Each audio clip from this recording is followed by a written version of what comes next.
Hi everyone, Libros here, and welcome back to the show. This episode is brought to you by Riverside FM.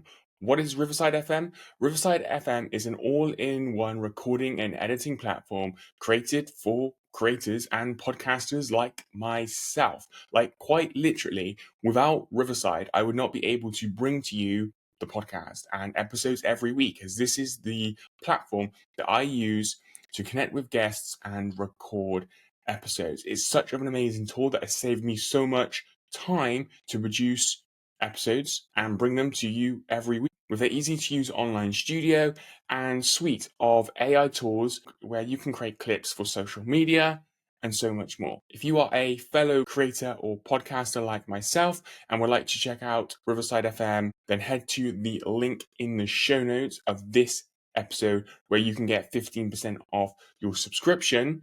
And please let me know how you get on using the platform. I would love to hear your experience using Riverside. As I said, it's been a game changer for me in bringing to you these episodes every week. Now, in terms of episodes, in this episode, I'm really excited to share this episode of the podcast with you as we are joined by Tom Palladino, who is a researcher and humanitarian. Tom has been working on and discovered a new type of energy that's actually been around for thousands and thousands and even billions of years, but has not been researched or utilized in the way that Tom believes that we should, and in the way that Tom has been researching. Like, he's dedicated his life to researching this type of energy, right? This type of energy that can help us to not only power everything on planet Earth, but also help us to heal and achieve optimal levels of health and wellness. Fascinating concept, fascinating episode, fascinating conversation. I would highly recommend you approaching it with an open mind, an open heart. Listen to what Tom has to say, because it is all very fascinating. So without further ado, let's hop on over into my conversation with Tom and discover what he has found from this new type of energy that has the power to change how we live and experience life. Tom, welcome to Raising Consciousness. How are you doing today? I am well. Hi, Luke. Hi, nice to have you on the podcast. I'm really fascinated to dive into your work and everything that you do today and be able to share that with our audience. But let's start at the beginning. Who is Tom Palladino, and what do you do, and why do you do what you do? Yeah, that's a great question. I am a scalar light researcher. Why do I do what I do? Well, scalar light is the light of the energy, the stars of the universe, the sun emits that light of the universe. So I work with scalar energy in order to access that light of the universe. To be clear, this is not electricity. So as a scalar light researcher, I can access the light of the universe. Scalar light, scalar energy. Some people call that 0 point energy. Tom, what's the background? Like, how did you get into this work? Because it's something that, especially, I think a lot of our audience, and me myself, like, haven't yet discovered, and maybe just discovering it now today with you for the first time. So what's like the backstory? Walk us through the backstory and how you got into that, and up to the point you are at today. Yeah, thank you. The background is Nikola Tesla. Nikola Tesla was the first man to harness this light of the universe, scalar light. And again, it's not of the electromagnetic spectrum. So I read about Tesla's work at a very young age. And I was convinced that very young age that Tesla was onto something. Now imagine what I'm saying. The light of the universe, which is free, the light of the stars, the light of our sun, that's free energy. And this is what really fascinated me about Tesla's work, especially the latter point of his life. Nikola Tesla, the great scientist, was able to harness starlight, free energy. And what was you doing beforehand, before you discovered it? Obviously, you said you discovered it at a young age. So have you been doing it for, from when you, from that young age, like consistently, as with his speaking today, or to talk us through that, but that process, that journey. And I was working on this in theory at a young age, probably when I was 10, 11 years of age. So I've been at this now, at least in theory, for 50 years. 50 Wow. years. So back then in the 70s, you had to read a book. The internet was not available. And I would devour any book on Tesla that I could. And I was just enthralled with his work. And, again, if we can access this light of the universe, then we don't need power plants. Fossil fuels are obsolete. This is the new way of communications. You and I would not be conducting this video conference by an electromagnetic grid. We would have this communication through a scalar energy grid, which is free. It's much less cumbersome. So I propose that we eventually shift to this new paradigm. Gone will be the electromagnetic grid. It's obsolete and it's too expensive. And it pollutes, it's dangerous. Scalar energy is free energy from the stars, and the grid system pre-exists. The grid is the ether. You don't need satellites with this energy. You just broadcast it. My instrument behind me broadcasts scalar energy. So you've alluded to it there in terms of some of the ways how we can utilize this phenomenon. But yeah, to talk us through, because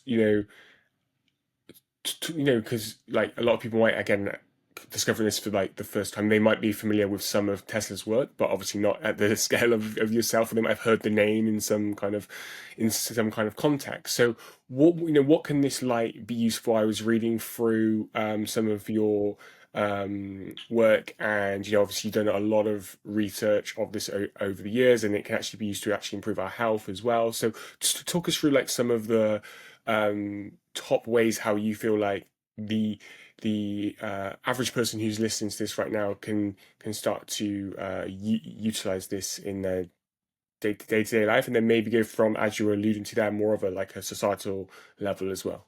Yeah. Okay. So keep in mind, this is the light of the universe. This is the free energy from the sun and the stars.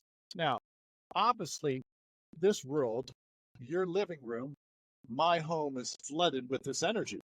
The reason I've developed instrument is to harness that energy and, if you will, to pinpoint it, to target that energy.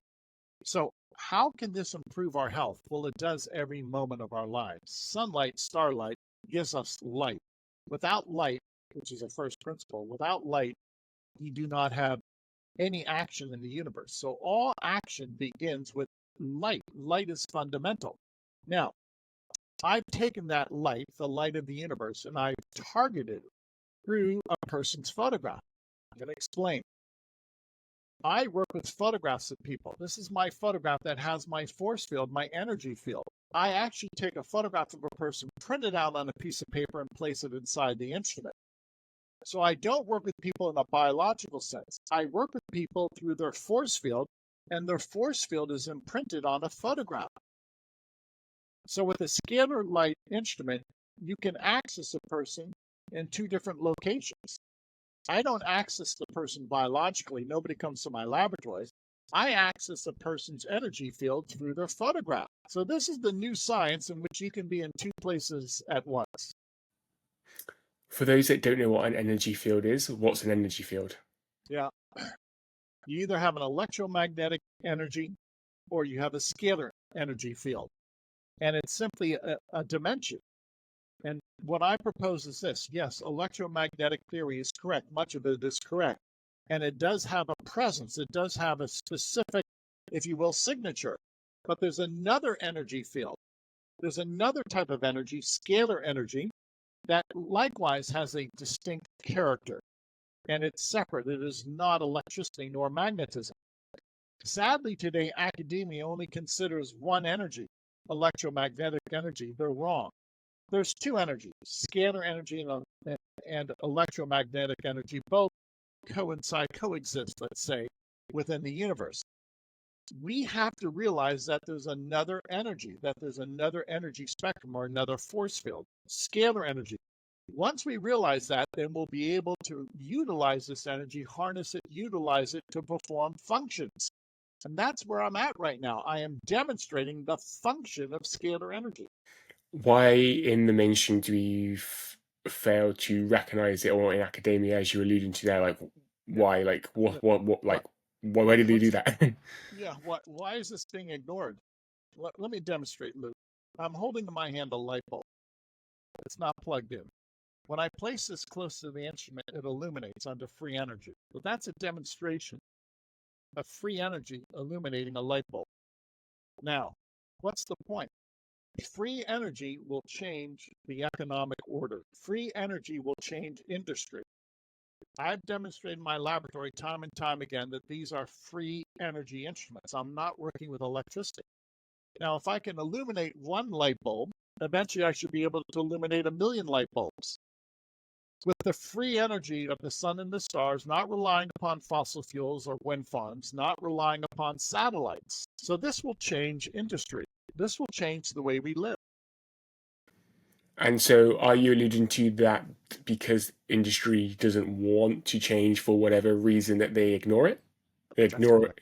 They ignore the free energy. Yeah, that's correct. That's correct.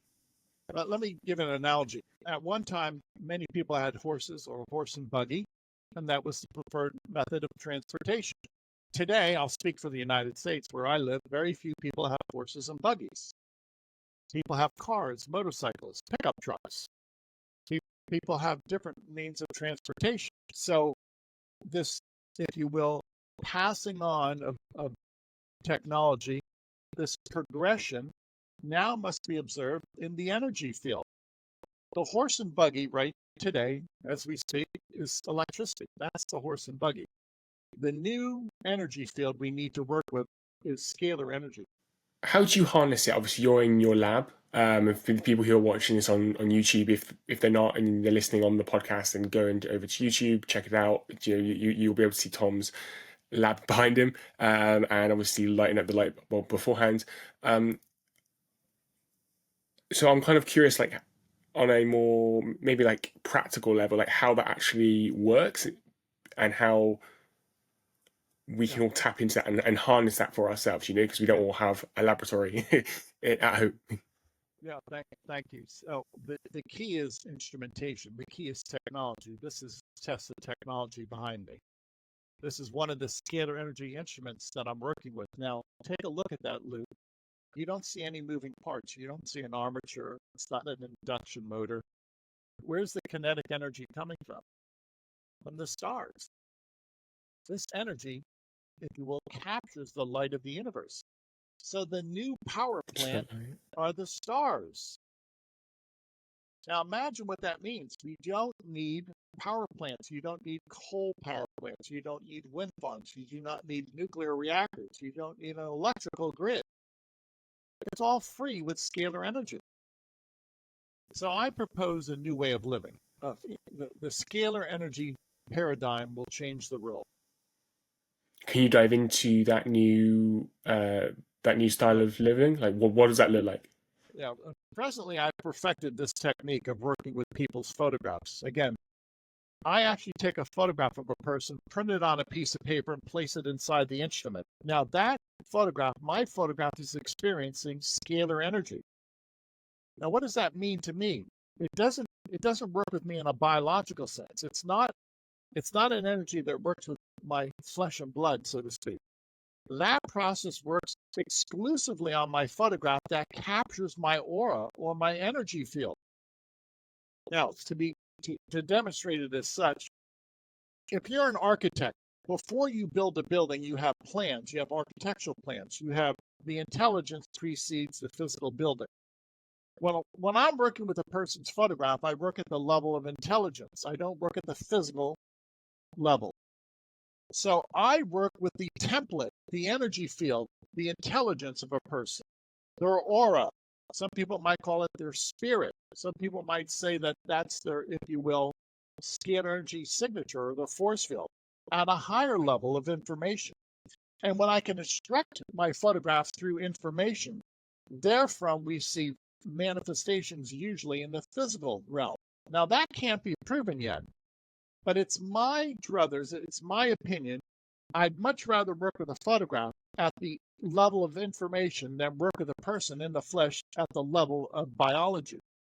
I have much greater success with information than people do, than the medical community does, or that anybody does with a biological effect, a biological effort. Now, why do I say that? It's not because I do anything exceptional. When you're working with light, light is information, light is intelligence. Light never makes a mistake. I work with the first principle. I work with light. Light is perfect. So when I work with a photograph of a person at that level of information, there cannot be a mistake. Light never makes a mistake. Light follows the laws of science.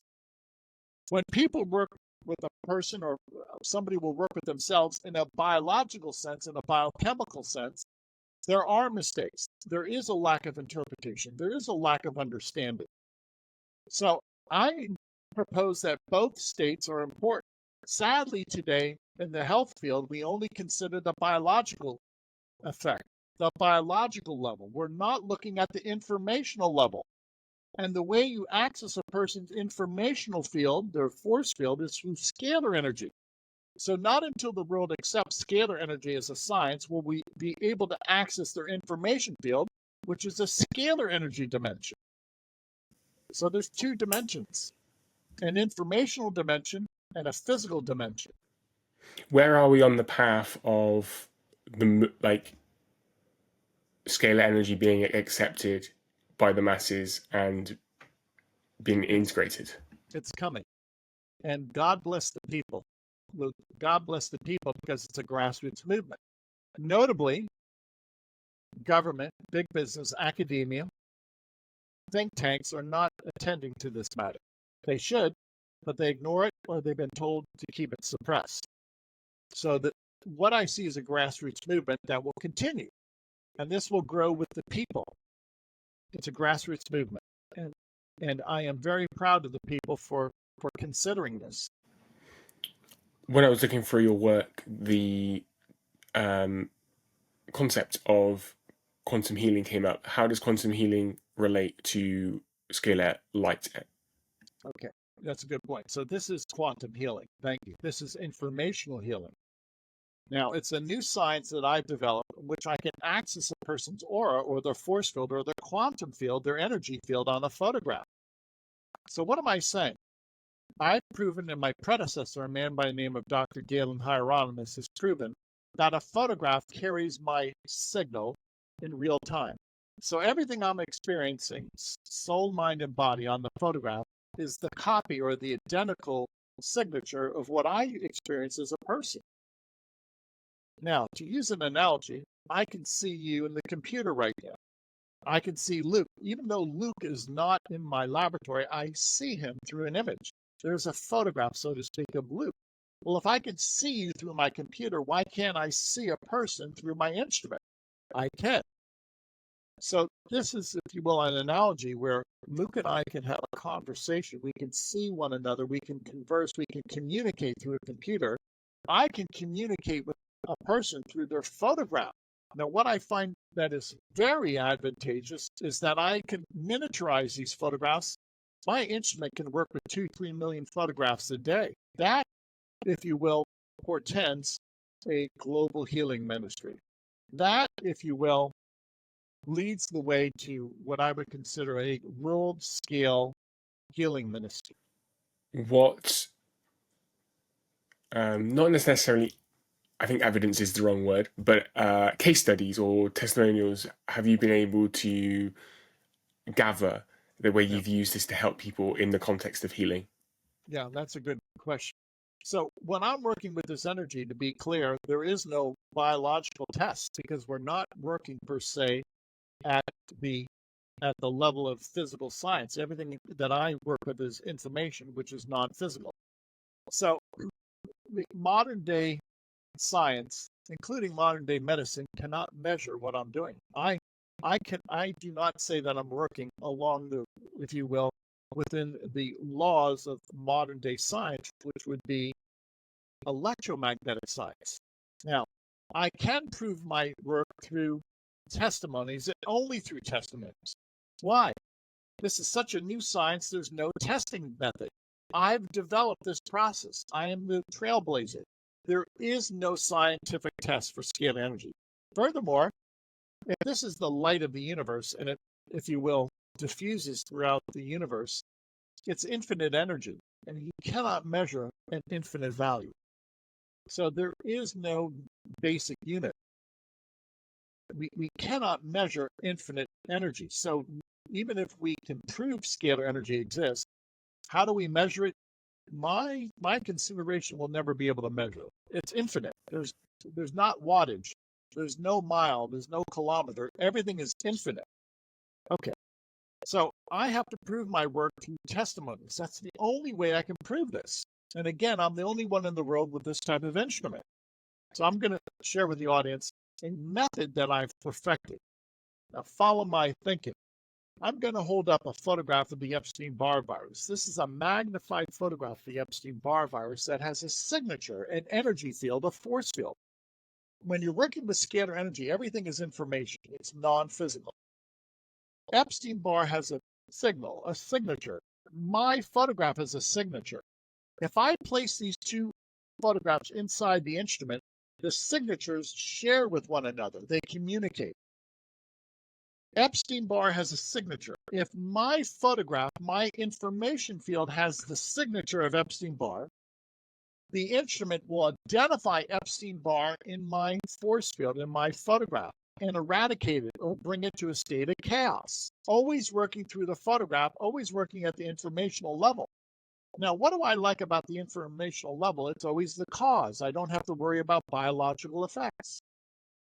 So this method proves to be quite advantageous after I work with people through this process of identifying a microbe through a photograph and eradicating, negating the signal of Epstein-Barr. People tell me their health returns. People tell me they're no longer experiencing the symptoms of Epstein-Barr. Some people go as far as to have a follow-up PCR test, a polymerase chain reaction test. This is one individual who had a PCR test after we worked with them. And according to this individual, they have no viral load for Epstein-Barr. It's undetectable. Now, you cannot explain this by Western science or Western medicine. This is not Western science or Western medicine. This is a new science that begs a new definition, a new way of looking reality. There's two dimensions, Luke. There's two realities. I don't work with the physical dimension. I work with the dimension of the etheric realm, of non-physical dimension of universal light, the light of God. It's a lot to take in here. It's quite different. It's groundbreaking. All of my work is groundbreaking.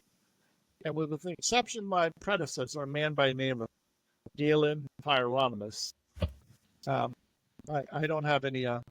I don't have anybody who's duplicated my work or his work. You alluded to it beforehand in terms of, well, I think you said that the world can kind of all of it. So scalar light and what most people are used to in terms of biology and kind of Western medicine, etc., can coexist. What does that sort of world look like to you? Like, how can both coexist? Because I feel like we live in a world very much so that is built in extremes, right? So it's either one way or another, right? And there isn't this kind of world of like, actually, as you were saying beforehand, where both can coexist.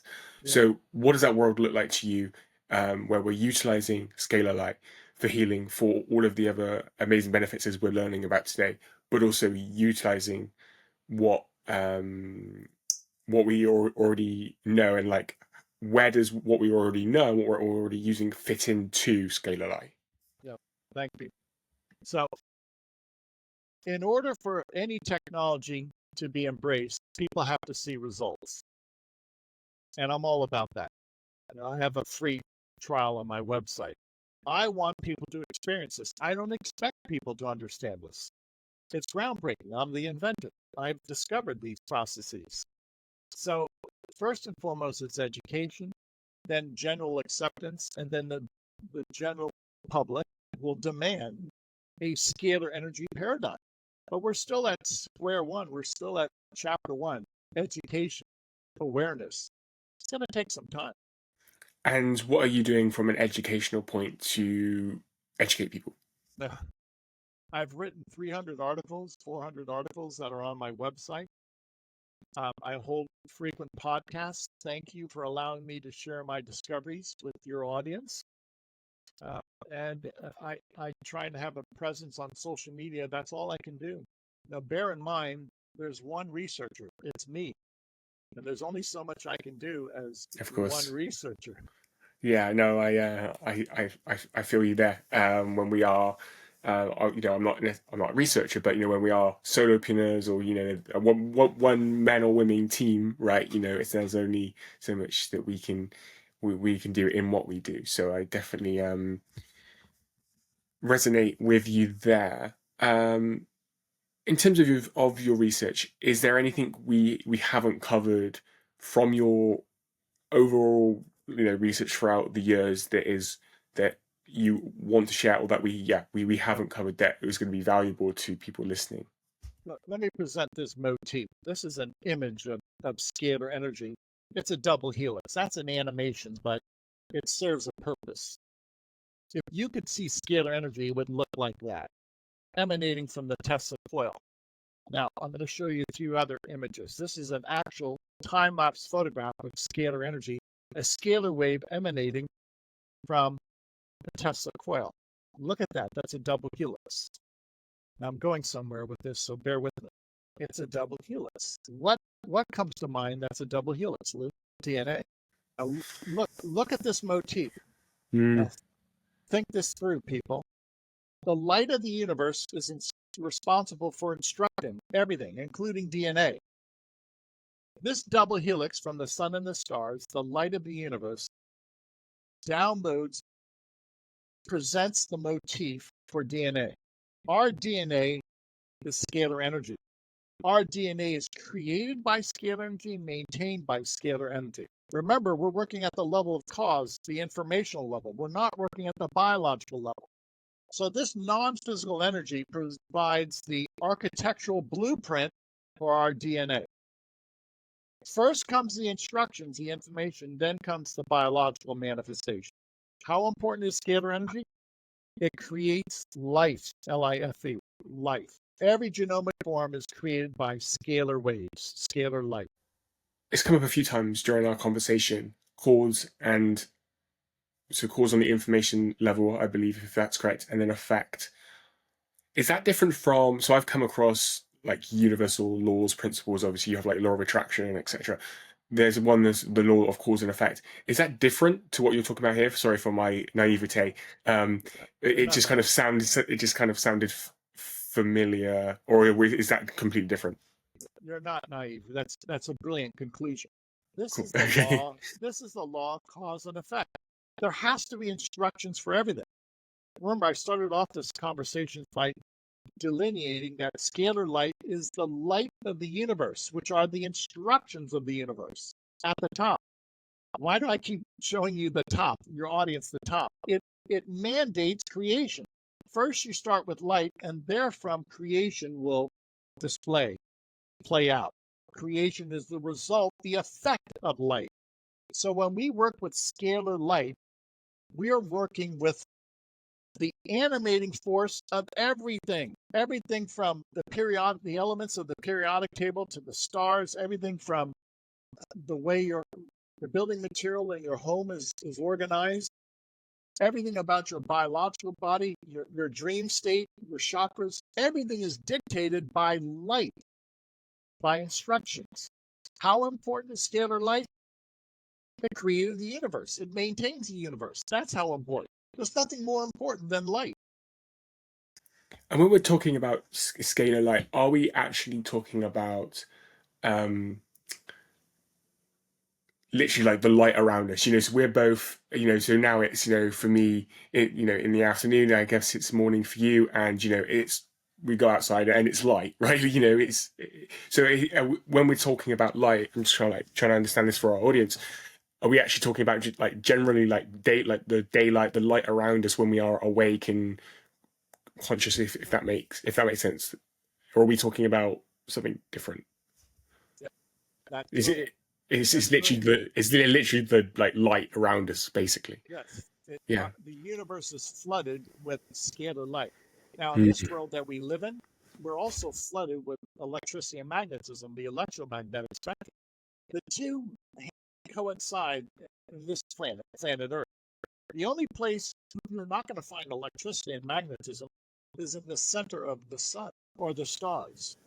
In other words, scalar light initiates at the center of the sun and the stars. That's the perfect energy that drives the sun and the stars. And after that energy leaves the center of the star or sun, then it breaks down into electromagnetic energy. And it's that simple. Somehow we have to power the sun and the stars. It's not electricity and magnetism. It's not the electromagnetic spectrum that experiences entropy. Scalar energy does not weaken. There's no degradation of scalar energy. So you have to rely upon if you will, an unlimited source of energy to power the stars, which is scalar energy. Electricity and magnetism are limited.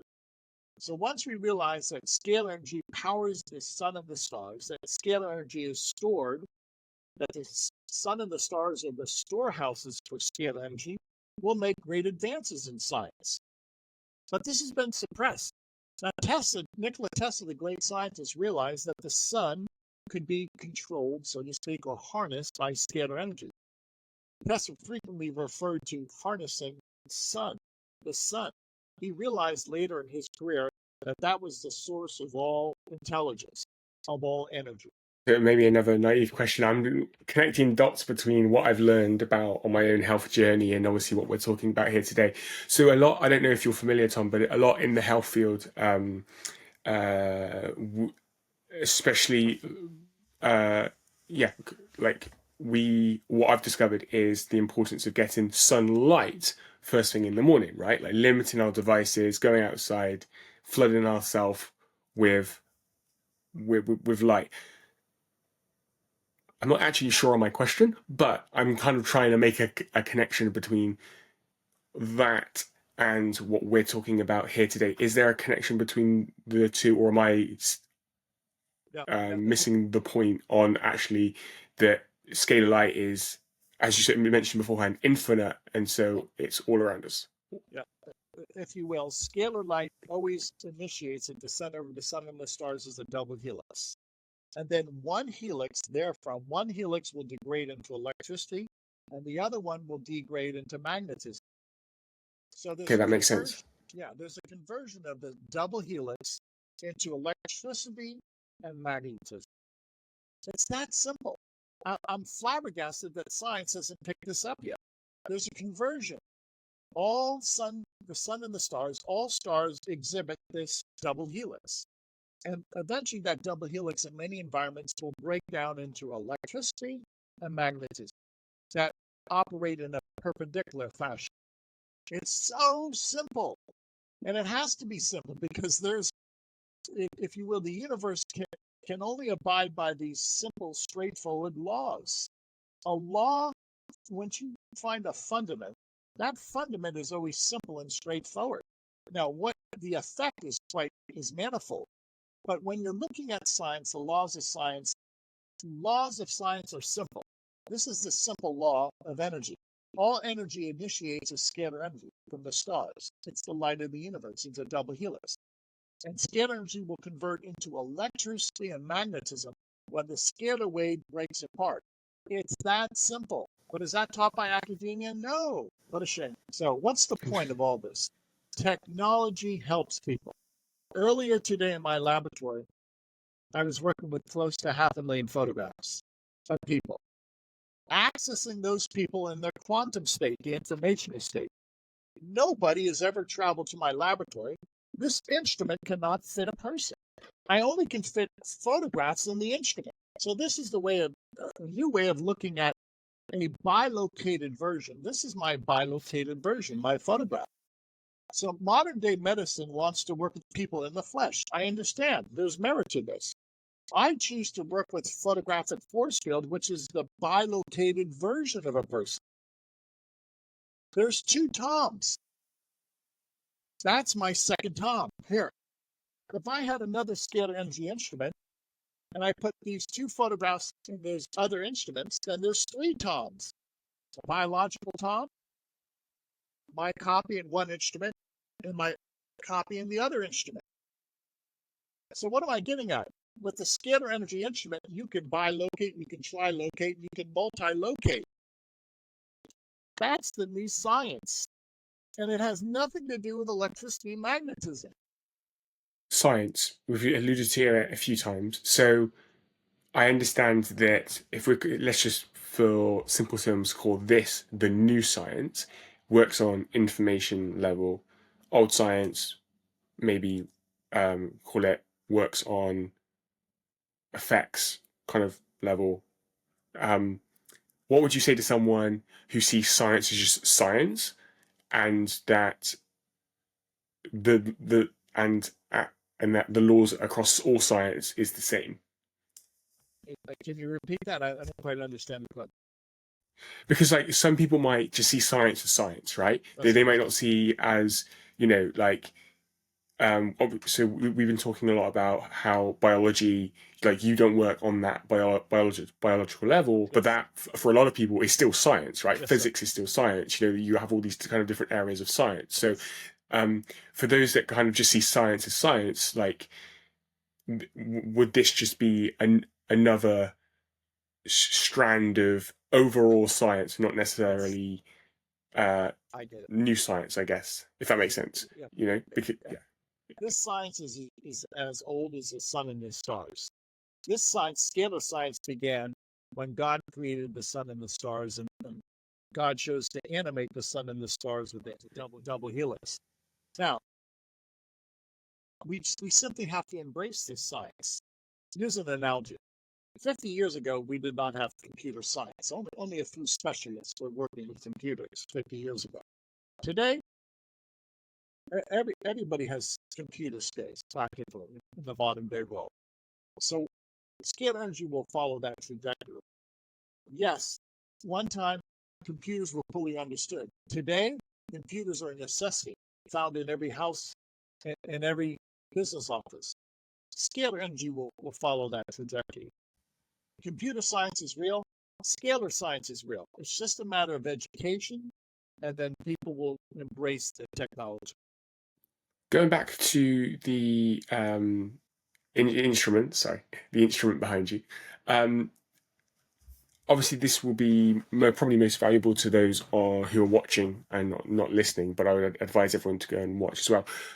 Can you talk us through like what it's made of, like the different components? I'm going to demonstrate how this instrument works. This vacuum tube, if you will, sustains a scalar wave. I'm going to hold up this diagram by the vacuum tube. Once the energy has made its way to the vacuum tube, it is now a standing scalar wave. The vacuum tube then channels it to that capacitor. That capacitor is like a reservoir, and that capacitor then will pulse the energy to the Tesla coils. Once the energy is in the Tesla coils, I access the scalar energy dimension. Now, to be very clear, yes, it's a broadcast device, but just as important as a broadcast device, it allows me to access the scalar energy environment. To be clear with your audience, there is no point A and point B. As soon as I access the scalar energy dimension, I access the entire dimension of scalar energy. This instrument can access all of the stars in the universe simultaneously, instantaneously. Because we're not working with a vector. It's not from point A to point B. Once you're in the scalar energy environment, you access the time-space dimension. You're beyond time-space. You can control time-space. So what does that mean? It's an infinite access through way of this infinite energy field. When I want to work with people, I can work with millions of force fields. If I was working with electricity, I would have to identify each individual. I don't work with electricity. I work with scalar energy in which everybody's force field is interconnected. So this energy allows me, through the free energy of the universe, the universal energy, to access anybody instantaneously in that dimension. Well, there's a lot to consider there. So that's just a chapter 1 of scalar energy. Thank you for walking us through that. One question I also did have that kind of came to me when we're talking about auras is that how, so from my understanding from our conversation today, our energy field, our aura is like the level that Scalar Light is working at. Is that correct? Yes, that's correct. It's the level of aura, it's the level of consciousness. Yes. So I'm confident in saying that we've probably all walked into a room, or we've had somebody walked into a room and we felt their aura, and maybe let's say it's been not a pleasant feeling, or their Yes. aura has kind of been negative or whatever it is. Can well, how, because I'm sure it probably can, how can Scalar Light is the word upgrade, for want of a better term, someone's negative Yes. aura, or is that just our um, interpretation when that person walks into a room? Like what are we talking about on the level of aura when we're dealing with other people, and how does this fit in? Yeah, that's brilliant. And you're right, people do have an aura. And and if you walk into a room, as you've mentioned, and you feel a person's energy field or aura, and if you don't like it, you're probably right, because they're projecting their, if you will, their force field. Again, scalar energy is a non-physical force field. And if you pick up on a person's non-physical force field, and it's, you think it's malevolent, you're you're probably right. You're really endowed with that gift. So let me present this theory, and I think this will eventually be proven. We have 7 chakras that are responsible for so many things, including our mood, including our, if you will, our dream state, including our aura. 7 chakras that are spinning. Why? The 7 chakras receive their spin, their rotation from a scalar wave. When I work with this instrument, many people say that they're happier. That scalar energy, this double helix, has rebalanced their chakras or their brain waves. And again, the chakras, many people think the chakras are, if you will, in control of their emotions, their psychological state. So when I work with people with this double helix energy, many people say that they can give up smoking or drug addiction. Many people say that their dream state enhances through this information field. Others will say that they're no longer afraid. They don't hold on to a phobia. So the information field, scalar energy as an information field, is helping people balance their chakras, respinning, reprogramming those chakras. The chakras are non-physical. Now, by the way, the fact that the chakras are non-physical, this is why, if you will, academia has never accepted chakras. They've never embraced it because they can't see it, they can't feel it, they can't measure it. Well, there are chakras, and they can be, if you will, influenced favorably by the double helix because a chakra is a double helix. Okay, that makes sense. And I guess that's sciences, or like old sciences, if we want to call it that, or academia, actually, that's probably a better word to use, challenge or problem with when we're talking about spiritual matters, is because we can actually measure that. We can't measure spirituality or us kind of that kind of nature, that part of us. And I think especially in the West, we like to measure things and be very data driven and fact driven and facts driven and stuff. So yeah, would you go along with that? Yeah, yeah, you're right. They were. Mm. The scientific world wants to see facts. I've had so many people say, Tom, prove this to me. And I tell them point blank, I cannot measure the energy. It's invisible. And I only can show you the before and after results. And frankly, I don't think I can do any better right now. I don't think anybody will be able to measure this energy. So we have to look at the results. Again, you cannot measure infinity. So we're never going to see if you will, a measurable unit. Tom, what's one step that our listeners can take today if they're fascinated by Scalar Light to advance the quality of their lives and help them to be their best selves? Like, what's one thing that they can do? I want to introduce this to the world. I want to educate the world. And I have to do this in a very diplomatic fashion, if you will, step by step. On my website, I give away 15 days of free sessions. Anybody can email the photograph. You can send to your family with their permission.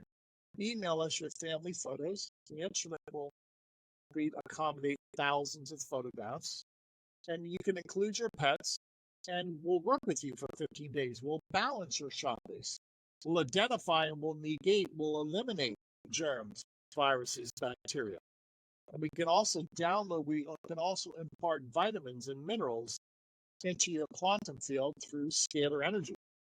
Now, to be very clear, there's no negative side effect because you cannot have a biological reaction on your photograph. So there's never going to be any harm. This is not a biological process, it's an informational process. So walk us through that process. So they would go to your website that I will link in the show notes below this episode, and they upload their photo and walk us through the steps, what people can expect. Walk you through. Every night I print out photographs. Remember, I have to have your photograph on a piece of paper. That photograph of me is me as my information field. It's my light field. I access my light field on my informational body. So for 1 hour a day, I'll balance our chakras. For another hour a day, I look for, identify, and I negate microbes, germs. And then the remainder of the day, I take photographs of vitamins, that's riboflavin, and I download the energy of riboflavin, not the chemical, I download the energy of riboflavin into my aura or into my force field. This is how I achieve my vitamins on a daily basis. I do not take multivitamins orally. I take my vitamins through my force field. That's right. Those 3 processes I practice every day. After 15 days, you'll probably feel better. That's why I give away 15 days in free sessions. I want you to register for the 15 days, and then you decide how you feel. And it's as simple as people going to your website. Again, the show note, our link in the show notes, and then they just upload their photo. And do you like keep in touch with them, or for 15 days after they've uploaded their photo, they just you do what you do, kind of like behind the scenes type of thing, and then after the 15 days, they either feel better or they don't. Yeah. Well, exactly. We will send daily email notices to these people, daily email notices, but ultimately people have to make that decision on their own. And I think that's the key. It's always been the key to my research. I don't push. I want people to develop an understanding of what we're doing. And the best way for that is for people to be convinced. Now, I could talk all day long. It's meaningless. I want people to be convinced. Tom, is there anything that we haven't spoken about today on introducing Scalar Light to people that you feel like we should have covered in our time together? No, I think it's been a great interview. Thank you. Thank you so much. There's a lot to digest here. This is a new science, and slowly we're going to teach the world this new science. I beg you people, pray that this new science, that this new technology is accepted. Free energy will solve our problems. Repeat that. Free energy will liberate humanity. It will solve our problems. If our energy was free today, we would not have pollution. We would have a safe, clean energy. We would not have to pay for expensive energy. The sun and the stars give away, broadcast free energy. You do not need satellites. You do not need towers. The universe, if you will, the ether, will serve as the free infrastructure. Free energy will change the course of history. Please welcome this advancement.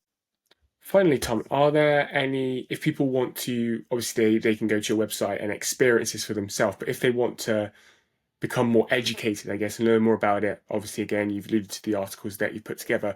Are there any additional resources, books, other wisdom out there that you've come across that you think would be valuable to people that we can also share with them? Yes, and that is Nikola Tesla. Nikola Tesla. Find a book on Nikola Tesla.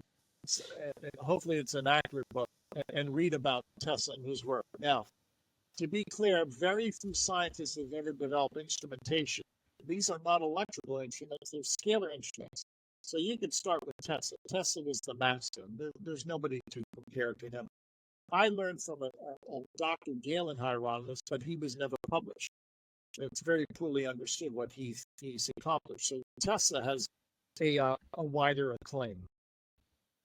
Tom, thank you for your time today. It's been a pleasure. I've been introduced to and learned a lot about scalar light, quantum healing, and pretty much everything that we've been talking about today. I'm definitely going to continue my education into this because I'm fascinated by it myself. So I would implore all of our listeners and audience today to do the same.